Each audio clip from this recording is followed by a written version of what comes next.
नगर news 24 प्रतिबिंब जनमानसांचे। नगर news 24 ची आत्ताच्या घडीची मोठी बातमी। खासदार सुजय विखे यांचा उमेदवारी अर्ज भरण्यासाठी मोठे शक्ती प्रदर्शन। उमेदवारी अर्ज भरण्याच्या रॅलीला सुरुवात। खासदार डॉक्टर सुजय विखे पाटील यांच्या वतीने नगर दक्षिणेतून आज सोमवारी उमेदवारी अर्ज भरण्यात येणार आहे।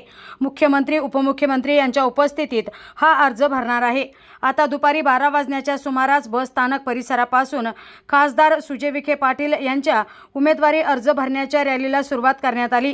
राष्ट्रवादीचे आमदार संग्राम जगताप, भाजपाचे शहराध्यक्ष अभय आगरकर, शिवसेना शिंदे गटाचे जिल्हाध्यक्ष अनिल शिंदे तसेच आदी मान्यवर या प्रसंगी उपस्थित होते। चितळे रोड चौपाटी कारंजा चौक येथे सभेचे आयोजन करण्यात आले। नंतर महायुतीचे उमेदवार सुजय विखे पाटील आपला उमेदवारी अर्ज दाखल करणार आहे। प्रतिनिधी निलेश आगरकर, नगर न्यूज 24 अहमदनगर।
आता अहमदनगरमध्ये आवडीचे घर शोधणे झाले आणखीनच सोपे। फक्त एक मिस कॉल द्या आणि घरांची माहिती मिळवा, तेही व्हॉट्सअपवर 75 181 181 75। तुमचा एक मिस कॉल देऊ शकतं तुम्हाला तुमच्या स्वप्नातील घर। नवीन बातम्या आणि ताज्या घडामोडींसाठी आजच आपल्या चॅनलला सबस्क्राइब करा।